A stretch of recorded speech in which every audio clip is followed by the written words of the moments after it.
台北市的南门市场4天前因为要拆掉电器，200外的单位就暂时刷去中价市场。安那今仔日是上尾一天啊！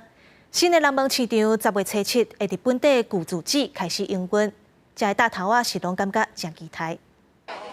在家算袂清的食食，互人看到喙烂插插的。有名的店头益中有风，伫中价市场上尾一天照常捧出澎湃的菜色，人客游园 AA 阵阵。头家想到较早对南门市场搬来到中价市场，佮加上疫情，经过一段辛苦的日子，即马新的市场已经完工，头家真期待，就要回去啊！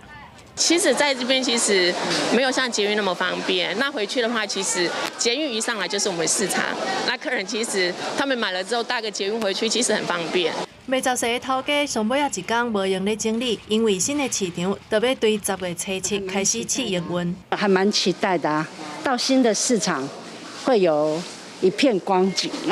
伫罗斯福路甲南海路口的南门市场，因为捷运万大线的工程，发现建筑物未堪伫地动，所以爱规个拆掉电器。经过千外工的工程，要以新的面容展现给大家看。 我们用了很多的智慧化的节能设备以外，我们也配合了摊商的需求，去调整了摊位的大小，去调整了动线，甚至调整了门的宽度跟高度。 伫中价市场营业的200外个单位，咧要搬转去新的大楼，试营运1个月了后，差不多伫11月初就会重新开幕。南门市场主持会表示，除了基本的冷气、电梯，也会设新的电楼梯，方便人客来买物件。记者综合报道。